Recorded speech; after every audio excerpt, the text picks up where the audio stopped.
All right, many thanks for staying with us. My takeaway from on this day initial segment today is the fact that Nigeria's decision to join the African Continental Free Trade Area on September 26, 2029 that marked a pivotal moment in the continent's pursuit when it comes to the economic integration or economic integration. And initially, I feel that the potential risks to local industries like Nigeria ultimately embrace the agreement, recognizing, the vast opportunities for intra-African trade and development. Really, I believe that Africa needs to unite in terms of trade and finance and probably resources. That is why the EU is growing in terms of economic area of productivity. I remember Aliko Dangote, the richest African man who is still having to apply for some visas to African countries. So we can imagine what the impediments does to collective growth in Africa. I think that's my takeaway for this the initial segment today. I think it's important for us to get a message from my sponsors, those who have put me on this platform. Let's get a message from them. And when I return, we'll dive straight to the topic at hand. Stay with me. I'll be right back.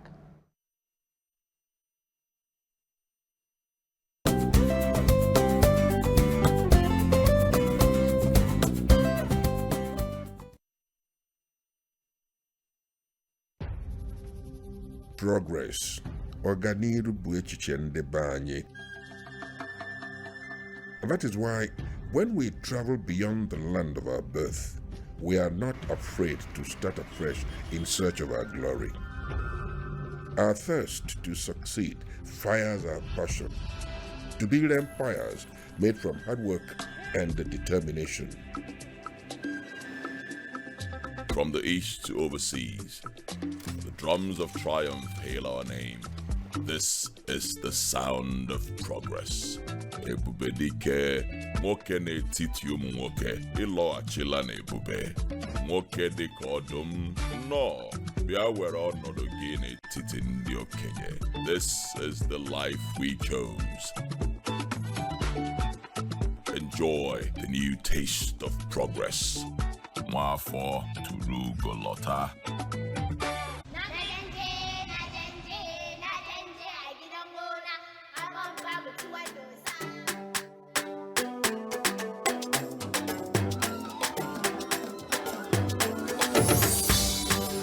True friendship, it lasts forever. True friendship, a gift we share together. No matter where you are, we're there together. Sharing moments, happiness is when we are together.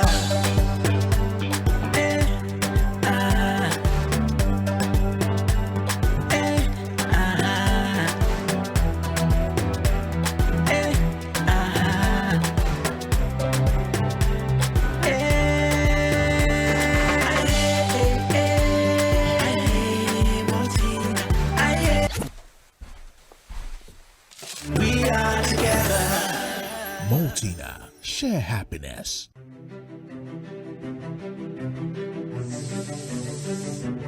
Why is a seat at this table so special?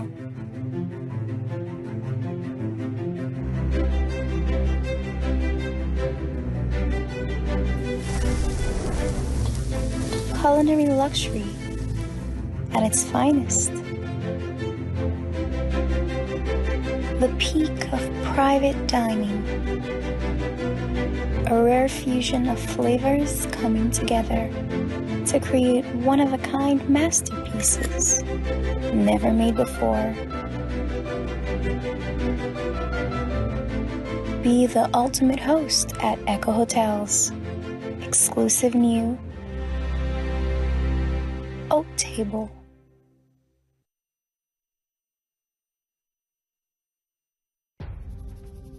Progress.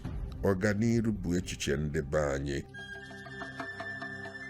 And that is why, when we travel beyond the land of our birth, we are not afraid to start afresh in search of our glory. Our thirst to succeed fires our passion, to build empires made from hard work and determination.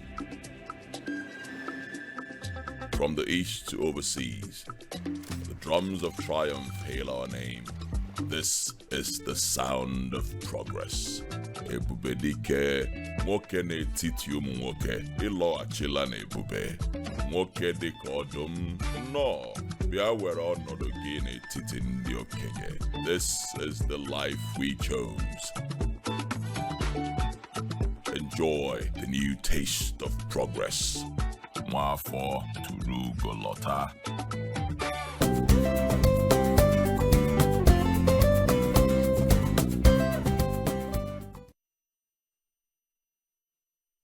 All right, World Tourism Day, celebrated annually on September 27, was established by the United Nations World Tourism Organization in 1980. Its aim is to promote awareness of tourism's role in global development, cultural exchange, and economic growth. Each year, a different theme highlights key aspects of sustainable and inclusive tourism. The day encourages both governments and individuals to consider tourism impact on social, cultural, and environmental progress. On the live show today, the discussion will be with my guest, Honorable Toke Benson Awoyinka, Lagos State Commissioner for Tourism, Arts and Culture. We will focus on office achievements in promoting Lagos as a leading tourism destination. My topic will also include Lagos Tourism Master Plan, the successful partnerships, the cultural festivals, heritage preservation, and the future of tourism in Lagos, Nigeria. Before we dive into real talk with my guest, I think it's important for us to check her profile. When I return, we will be speaking with her. Stay with me, I'll be right back.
All right, welcome to the show, Honorable Commissioner. I'm so honored to have you today on the live show. I must emphasize. Let me use this opportunity once again to wish you a belated happy birthday, which was, I think, a few weeks ago. Yeah, a few weeks ago, and may your good works continue, to spread across the country and beyond. And I wish you continued longevity and sparkling Thank of you health. very Congratulations again, ma'am. Thank you, Kike. All right, let's dive straight to the topic at hand, because like I said, I'm excited that you're here, knowing that, you know, we'll be celebrating the annual tourism in the next few days, you know. So I must ask you, under your leadership, you know, Lagos State has seen the rollout of a comprehensive tourism master plan.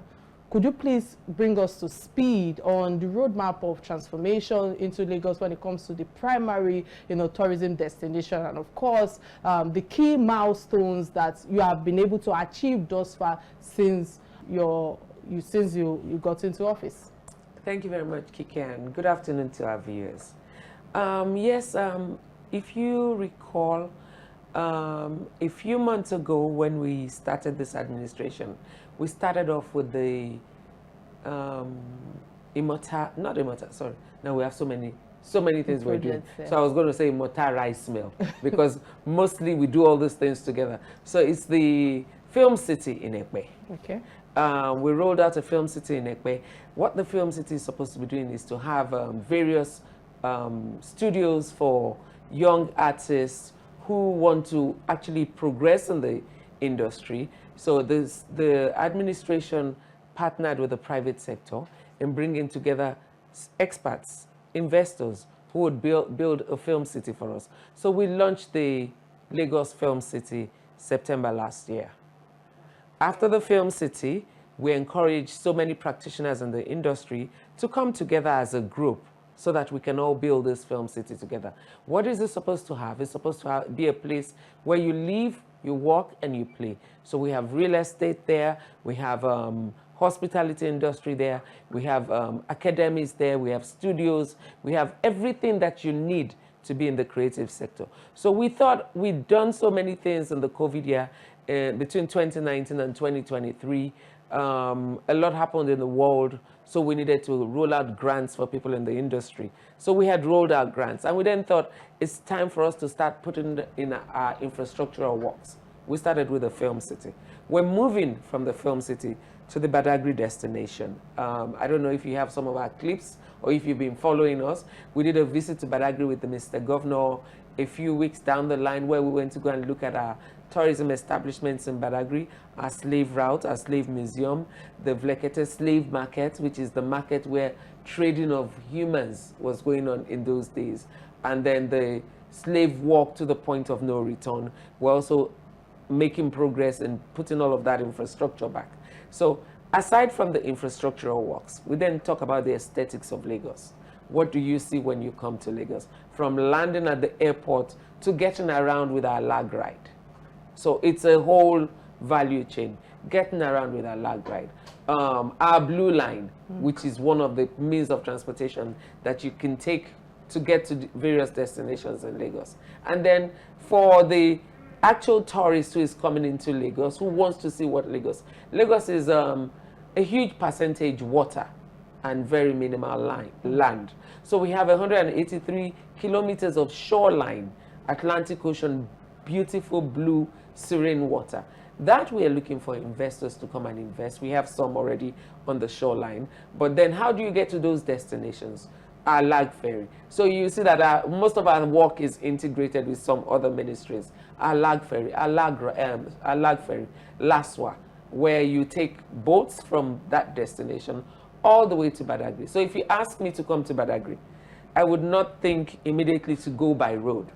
I would think to go by water, because the beautiful scenery of Lagos on the lagoon is something to behold. So when you talk about Lagos and you're talking about tourism, you go from your infrastructure to the art world, to the nightlife, to the beautiful delicacies of our food and restaurants, and then the scenery. So there's so much encompassed in Lagos that we have not seen. Even us as Lagosians who were born and have grown up in Lagos. Maybe I should just tell you that most of those things I'm just learning to see them as well. Like the average ignorant Lagosian. Because I always say to people that when you live in America, you probably don't know more than your backyard. Absolutely. So if you live in Baltimore, you probably will not know what is going on in DC, which is just 30 minutes down the road. The same thing happens in Lagos. The people in Ikorodu don't know what is going on in Badagry.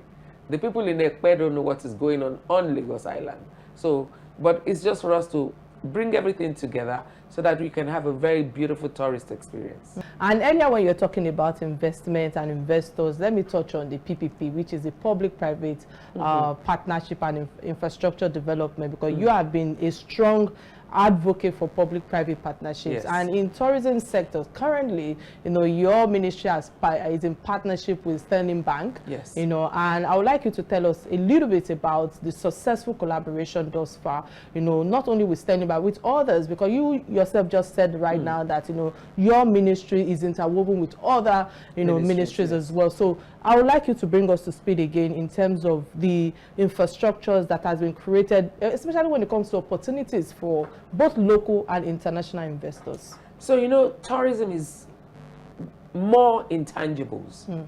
Intangibles in the sense that you go night clubbing. So it's just expressing some way of life. You go to eat in a restaurant, it's doing something. So it's very, very interwoven with logistics. That's why you see the collaborations are, I mentioned Lag Ride, which is the Lagos taxi. I mentioned Lag Ferry, which is a ferry boat that transports people. So tourism is transportation of people from one place to the other. So why do we need to go into collaborations? We need to go into collaborations because we as government want to create infrastructure and create an enabling environment for businesses to thrive. So like I said, we had a lot going on in the first 4 years of Mr. Sanwo-Olu, where we actually gave grants to individuals. We gave grants to people in the creative world. We gave grants to the people in Nollywood. And then we started a training system. We called it LASSI, where we partnered with Del York, Ebony Live, Giddy Studio, and there was another one. There was a last one. 4 particular industry leaders, where we were training people in creative arts, in filming, production, everything in that value chain is what we did, and we are still doing it. We've spent huge and loads of money trying to build capacity in the industry. So that training aspect is not one thing that we're doing ourselves. It's in partnership. And we train you, we make you a better person for the better good, for the greater good. Not that we expect you to come and work in Lagos State or something, just to build your capacity in that industry. So on the other side, we're looking into some collaborations with an entity called Cocoa Beach. I don't know if you've heard of Cocoa Beach. Yeah, I've heard of Cocoa Beach. So we're looking into partnering with them. Of course, the land, was concessioned by the locals, and then we also assisted in making sure that they got the necessary documentation for them to be able to go, because you cannot do it yourself, to go seeking funds from international organizations and financial institutions. And we're still putting in what we should be putting as a government. We're energizing the entire lot so that there's electricity in that area, so we can reduce their cost of running the place. So we do such little gestures that are not there in the open for people to see, but that we know is going to create that enabling environment for them to see. The film studio, the Film City too, we're partnering with Del York and all other organizations who are interested in partnering with us, because we cannot build the film studios. We know that studios need to be built. We know that music academies need to be built. And that's why every time I go on air, I say, we have these huge resources available for you to take advantage of. The 183 square kilometers of land I mentioned on the ocean front, surely Lagos State government cannot build it. So we're seeking collaboration. People who are listening to me, I hope that they know that I mean what I'm saying from the bottom of my heart, that you come to us, you have a good proposal, and we're ready to ride with you. We're ready to flow with you. So we're providing the intangibles. We expect people who have those ideas, those laudable ideas, to come to us and say, oh, I want to organize a tour of Lagos. I have this, I have that. Can I partner with the state? And then we do a lot of sponsorship. Most of the events that you see in Lagos, I can authoritatively tell you that Mr. Governor sponsors, through the Ministry of Tourism, sponsors a lot of those events. Art World, Art this, Art that, fashion this, fashion that. I don't want to get specific. This day, that food thing, that fashion thing, the sponsorships all come from Lagos State government. Fantastic, fantastic one. And I must say that, we all have been saying it, all of that, to be honest, But when you were talking earlier regarding enabling the environment, that there's no ease of doing business in this country. We try to keep it real on this platform. So tourism trends globally are shifting towards ecotourism, cultural immersion, or will I say technology integration, and all of that. And in 2022, the global travel and tourism contribution was about $7.4 or trillion rather, to the global economy. So my question is, what are your thoughts on how, Nigeria can tap into these trends to position themselves as a competitive destination? That's my first question. My second question, because of time, and I can see that, you're just giving us to us, as it is, which I love, but the economic contribution of tourism in Nigeria today is something that I needed to bring to fore with your last submission, because according to the World Travel and Tourism Council, tourism have contributed about 2.8% to Nigerians' GDP in 2021. So a relatively low figure, if you ask me, compared to other African countries. So what are these steps that are being taken to boost that contribution from your own organization, that you can say that, okay, this is what we've added in terms of the larger economic drive to the Nigerian economy today? So you said something, you said information technology. The data is just not being captured. Okay. I don't think we have a system in place where that data is being captured. Okay. If, for instance, I ask you how many tourists are coming into Lagos today, we don't know. I do not know. So we have proposed to the Ministry of Internal Affairs, we've proposed to FAN, for Lagos State Government and Ministry of Tourism to have a welcome center at the airport, whereby we handle visas on arrival for tourists who are coming into the country. That's good. Because in that way, then we can manage and monitor what is coming into Nigeria. So yes, we would not meet all of those milestones and all of that percentage, because that data is not being gathered. On a yearly basis, Lagos is where you live, work, and play. On a yearly basis, on a daily basis, on a weekly basis, people come into Lagos for some form of tourism or the other. It could be work-related. It could be medical, because now we're saying medical tourism happened here in Lagos. Medical, cosmetic surgery happened here in Lagos.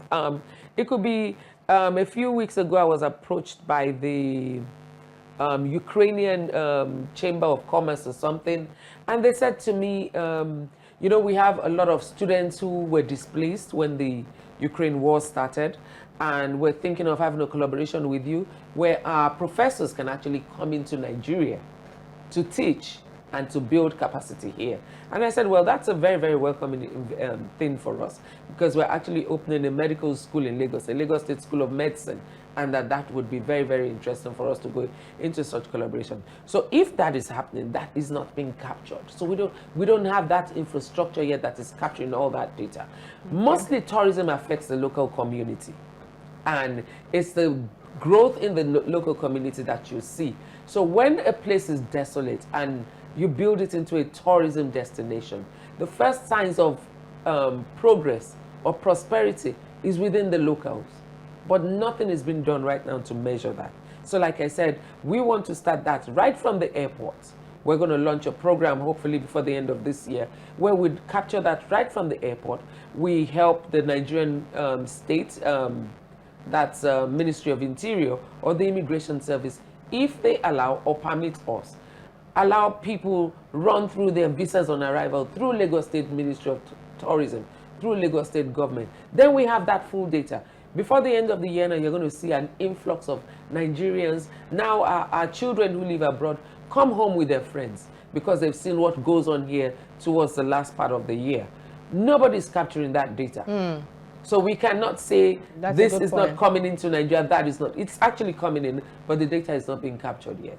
Interesting. So what we need to do now is, how do we begin to digress into ICT to make sure that that data is being captured, and also because the reporting line of our hospitality industry is not, if it's there, we'll be able to say, oh, in the month of December, XYZ restaurant made so amount of money, just as we saw in South Africa when the famous ICT wedding took place in South Africa. I watched one of your sister channels where the tourism reporter reported $3 million coming into either South Africa or Zimbabwe because some famous couple had their wedding there. Yes, but we don't have anything to monitor or grasp that information here.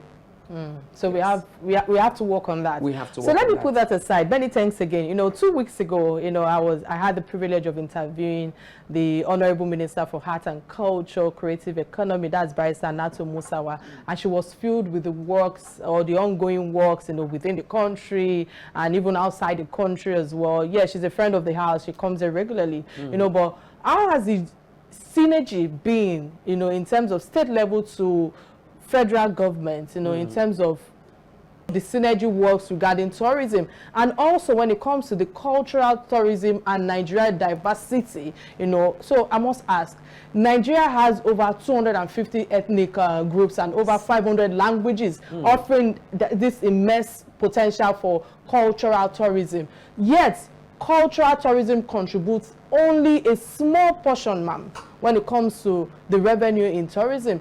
How can we better promote the arts and traditions or the traditional events, like one of the few that you have mentioned earlier, to attract this international, boost our revenue as of today? Money is very important to someone like me, so I'm always talking about revenue. So I feel that we must, bring that to fore when it comes to tourism. So you asked me a question which I missed, and it just occurred to me when you spoke about culture. Last week, I went on a trip with the MD of Sterling Bank, and you were asking what collaborations we were doing together. So we went on a trip. He wanted to see some of our tourism establishments, and we went within the 1 mile radius of Onikon and Broad Street. I saw that. Yes. And within that radius, there are at least a dozen places that you can visit on our culture, on our history, on our language, on our heritage, which doesn't just speak to Lagos alone. If you remember, Lagos used to be the capital, and that particular place was the seat of government. So we have the National Museum there. We have our Yoruba Center, the John Randall Center for Yoruba Culture and History, which also is a residual place for the knowledge of what Yoruba is, what Yoruba was, what Yoruba will continue to be. And I saw the House of Assembly in recent time just passed a law regarding us. Exactly, the Yoruba Week. Yoruba as well. Week. Yes. So there's a lot of culture there, and Lagos is the melting point of culture. Lagos is where you would find the fashion from Benue, the fashion from Kaduna, the fashion from Kano, the fashion from Jigawa, the fashion from Abia. When we have those cultural interchanges, when the Yoruba kid marries the Efik kid, you see a display of our fashion, you see a display of our cultures. So everything culture is also residual in Lagos, that you do not even have to go out of Lagos to see. And collaborations with the federal ministry, definitely there's no way we would want to work in silo. It's better for us. The National Theatre is a national heritage under the Ministry of Culture and Creative Industry. The museum that we visited, which is the National Museum, and if you remember also, the MD of the museum was also with us on the trip. The MD of the National Stadium was with us on the trip. So that collaboration is there ongoing. The residual agencies that are in Lagos were already working hand in hand to promote our culture. So if I say, Kike, I want to take you on a trip, and I take you around that 1 mile radius, you'll be amazed what rich heritage and culture of Nigeria, the diversity that I'll bring out of that place. So let me touch on that rich heritage culture that you just mentioned now, Honorable, because Lagos is rich when it comes to history of museums and cultural landmarks and all of that. And how is your office? I know that, yes, you've mentioned a few now that you collaborated with the Sterling Bank to go and see a few places and all of that. But how are we leveraging on technology again? I'm bringing technology back because technology seems to be driving most of the things that we do today, such as those vital tours, digital platforms, and will I say augmented realities, or reality shows. I stand to be corrected, to enhance that tourism experiences and modernize these traditional attractions, making them more accessible and engaging for both local and international visitors. So, you're just speaking the mind of the young ones that work with me. who are working on virtual tours of Lagos, Okay. virtual tours of the museum, virtual tours of all our destinations. That is work in progress already. They keep speaking about these virtual tours. They want to be abroad and they want to see what is going on in the John Randall Center. So those conversations are actually taking place as we speak. And there's so much, Kike. I could spend 2 hours here narrating everything that we want to do. We have only touched. I would have loved to have we've you only for 2 hours, touched the but you tip know of the this iceberg. show is I know, time bound. I know. We've only touched a little in the things that we want to do because we actually want that cultural immersion. We want the world to see what we're doing. We want the world to know us for who we are. We don't want people telling our story. Absolutely. We want to be able to tell our story. And the only way we can tell our story is if we have these digital platforms. We recognize that and we're working on it. Absolutely. We'll go on a quick break now, and when we return, the conversation will continue. Please stay with me. We'll be right back. This is Real Talk.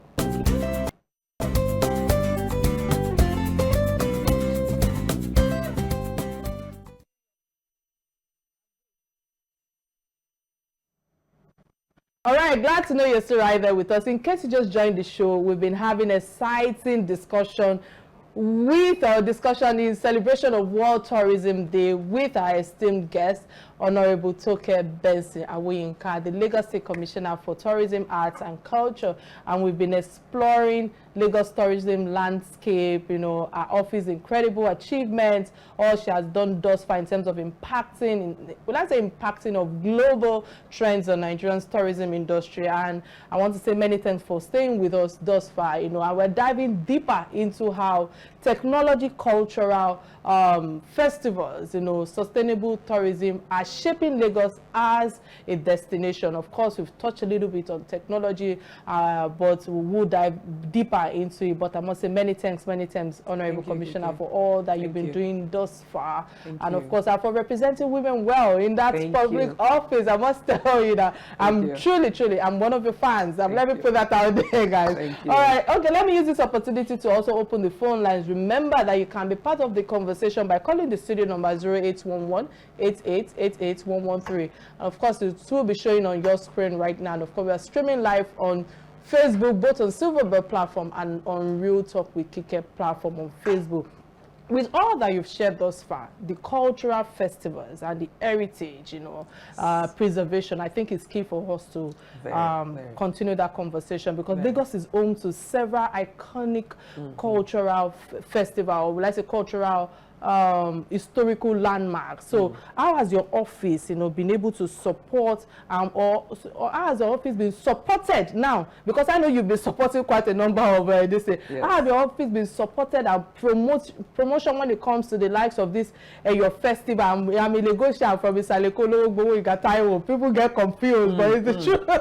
You know, so I would like you to touch on that, you know, and of course when it comes to that Badagry slave route, you know, I don't know if the route, you know, in terms of the effort on the Lagos cultural tourism, because I believe that, you know, you are supporting other people. People coming back to support your own ministry, especially again when it comes to some of the artifacts that are being returned that belongs to Lagos State. I know that quite a few have been going to Benin, but Lagos State in particular, in terms of us trying to retrieve the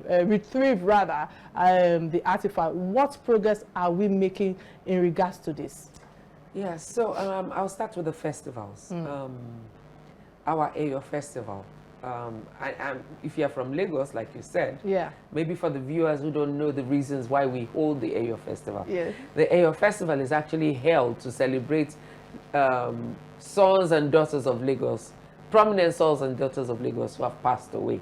So we've been in the conversation since last year.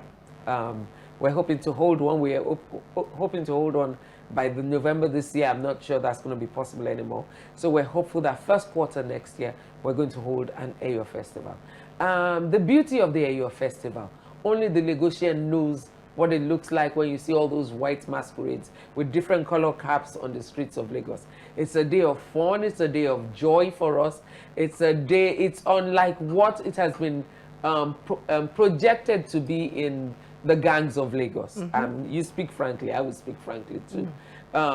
It's completely different from what it was projected to be. And that's why the producers or the directors of that movie faced a lot of backlash from the indigenous people of Lagos like me, that you are not supposed to project something that means so much to us, a celebration, a festival of colors to us in such negative light. So on Eyo, we're hopeful that Eyo would come next year. And I know that the sons and daughters of Lagos will fly in from all over the world to be part of that Eyo festival. Absolutely. So aside from Eyo, we have so many other festivals. Yesterday I was in Ikorodu and I met with the Council of Obas, and they were complaining, oh, madam, you're not supposed to showcase just Eyo. There's Gelede, there's Igunuko. I heard when you say that you are not a visitor in this Ikorodu. Yes, so I'm a child of Ikorodu. You I know? saw that. Yes, so, and I told them, yes, we would project everything to show the richness of Lagos, to show the culture of Lagos. And they started telling me about the history of Eyo, how Eyo came from Ijebu land to this place, and how it was. So there's so many stories that we just need to bring together, gather ourselves together, and show what it's about culture. So if there's competition, the competition should be healthy. So if you go to Badagry as well, the Badagry people have their own masquerades, their own festivals. My ministry supports a lot of what we call in Yoruba language Isheshe. Okay. Isheshe meaning traditional festivals. And there's so much going on in our traditional institutions that even the world does not know. So one of the Obas was telling me yesterday that he goes to China where they do the Olokun festival. And he goes to their temples and he saw the way they were doing things and he said, oh, isn't this Olokun you people are worshiping here? And they said, yes, it's the Olokun. And he's mentioned there was a threatened rain on the day they were going to do the Olokun festival.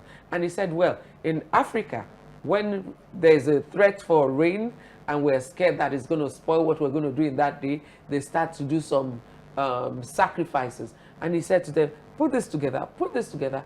And he said, my sister, there was no rain. So these mystical things still exist. It's under the Ministry of Culture. And it's the culture that people want to see. Our culture is in Brazil. It's in South Carolina in the USA. Sure. It means that people want to see and know what we're about. And what do we sell in tourism? We sell our culture. So people don't know. They want to erode our culture with Western this, Western that. But the people who want to come here want to come and see our culture. The people coming here are not coming to see our high-rise buildings. They're not coming to see our five-star hotels. They want to see Balogun Market, where it all exists. They want to go into the art market, where they can buy real artwork. They want to go into a John Randall Center, where they can learn about Yoruba history and culture. They want to go into the National Theatre, which is our edifice that we are all proud of, and the fact that it's been restored. So people want to come and see all of those festivals and be a part of it. And that's what we are projecting right now.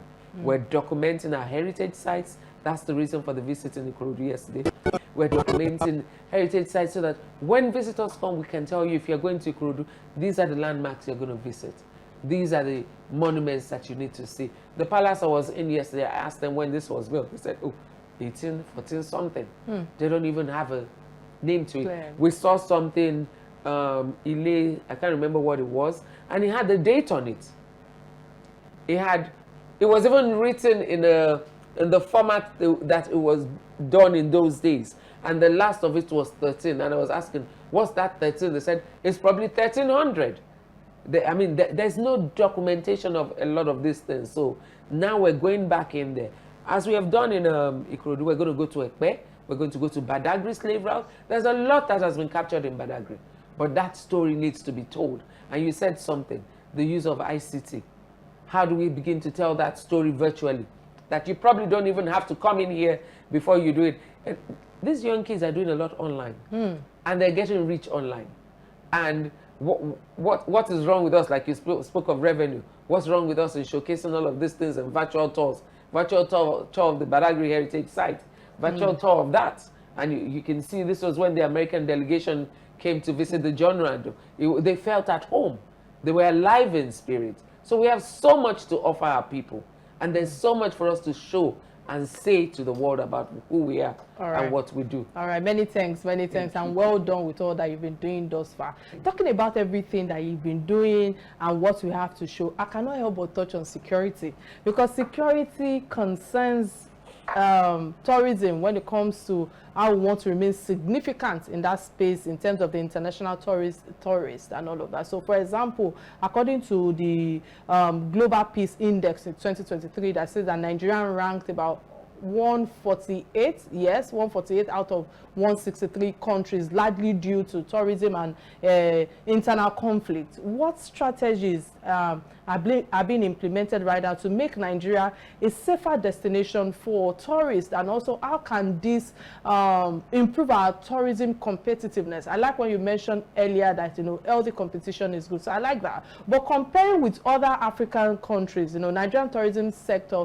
you know, lags behind maybe other African countries. So for instance, for 2022, I think Kenya attracted over 1.4 million international tourists, while Nigeria, you know, only managed around 100,000, so to speak. There's no data. Well, from the little the research I've made before coming to the studio. So what lessons can Nigerians, you know, learn from Kenya, from South Africa and Egypt in building a global recognized, you know, tourism brand? So, you know, we've been a very rich country. We've been rich in resources. And I think that the resources have actually not made us think of other means of bringing people into Africa. So mostly into Nigeria, mostly when people have come into Nigeria, it's always about this oil business, this gas business, and that. So we have abandoned the things that are sustainable, that people would always come back here to see. That's the reason why we have not really focused on our tourism. Now, the world is saying that it is all about tourism. And when you talk about security, I have a video which I will not share, which I would share to only investors and probably as an educative tool for Nigerians, for people in the diaspora. And what I did was that I compared Lagos and Cancun. And Cancun, of course, is beautiful, beachfront, palm trees, food, drinks, but outside of that, there's nothing. And when I speak of Mexico, I'm sorry to say, when I watch all of those movies, what I see is a city of some cartel or the other, and drug war, drug laws. At least that's what we see in the movies. And that's what we see, assassinations and kidnappings. Yet the whole world troops to Cancun, and the whole world wants to go and spend time in Cancun. I can say with all sense of responsibility that Nigeria is not half as near as that city-state, and yet we get that global ranking of it's not a safe world, it's not a safe place. So like Lagos, like Cancun. And I would always say to people that do not let people write our story. I mentioned that earlier. We're going to start writing our story. We're going to start speaking to the world as who we are, what we are, and what we want them to say. And not some narrative that is being driven by people. Recently, I don't remember what data it is. Lagos ranked number 6 in this. Lagos ranked number 19 in this. Lagos ranked. So we're still ranking. We're still a force to be when it comes to global tourism. When I went to the Maldives, it was just that island. When you come to Lagos, there's art, there's fashion, there's food, there's the beaches, there's night clubbing. We're blessed, Kike. We just need to tell our story and be able to project it in a better way. I wish we have enough time. You know, I wanted to ask you what you envision in the next 5 years, but they've been running commentary in my ears. Madam, we need to go now. We have 5 minutes more, and the likes and all of that. In the next 5 years, yeah, I want to see a better tourism space. And I want you to be there to make sure that that comes to life. We can work on that. All right. But you know, on this note, I just want to say many thanks for all that you've been able to share with us thus far in terms of what you've been doing. And of course, I'm not going to let you go now. This last segment is what we call trending story. This is where I have an opinion as a host. So, the first trending story that caught my attention is that of the sexual harassment probe of Colonel I.B. Abdul Karim. and the Army's judgment. And before I come to you, ma'am, on your own submission on this, it's been trending for a while. You know, the dismissal of Ruth Ogunleye from the Nigerian Army following our own allegations of sexual harassment against Colonel I.B. Abdul Karim raises significant concerns, if you ask me, about potential bias and injustice within military investigations, because we know how things work in Nigeria to the favor of those at the top. The Army's internal inquiry, you know, which cleared Abdul Karim of wrongdoings, could be perceived as, I don't know, lacking transparency, especially given the hierarchy structure that might prioritize protecting the senior officer's reputation. So this case emphasized, you know, the need for independent assessment to ensure fairness and transparency in such serious matters, if you ask me. So the way the Army set up the inquiry gives room for doubts in the outcome of their own judgments. In our own country, Nigeria, I doubt if people win cases against the force. That's the honest truth. We saw with soldiers during NSAS, I'm sorry, I'm bringing that to fall again, they got away with some things till date. You know, how much this smaller case between a younger inferior officer against our own superior in the force, I'm sure we can cross the dots together. So women in the Nigerian military face significant barriers, including gender bias and discrimination, you know, which may have influenced the outcome of the investigation. So this is a systematic issue, if you ask me. It could be impacted with judgment against Ogunleye. I stand to be corrected, but thus far, that's what I've been able to gather. So let me further emphasize on the protection of senior officers, because the dismissal could be seen as attempts to protect Colonel Abdul Karim's image and status. Also a deterrent for other young ladies in the force going through such things. Exactly. So I would say, in my understanding, if that is actually what happened, that young officer can go to the civil courts. Absolutely. For a sexual harassment case. Absolutely. Against the colonel. The Army has done what they see is right. I think then she can exercise that right in the civil court. I don't, I'm not somebody who is easily cowed, and I would also try not to castigate because I do not know exactly what happened. But I would encourage that young woman to seek redress in the civil court. It is, it's bad for our image also as a country if women feel they're disadvantaged. Exactly. There's a lot that is against the girl child. There's a lot that is against the women in society. But at least so far right now, we're trailing, we're trailblazers. We're in the world courts, we're everywhere that we need to be. Even in the banking profession, we rank the most as MDs of banks. You just said something. In my administration, the first time we had 13 women in Exco. It's never happened in Lagos. So I think it's something that we need to continue pushing and always stand by one another. All right, many thanks. Justice must be served. And let me go to the second trendy because of time is the airfare rise and of course the low patronage of air transportation. Honestly, I don't know where to start from with this, because the picture as posted on Linda Ikeji's shows the empty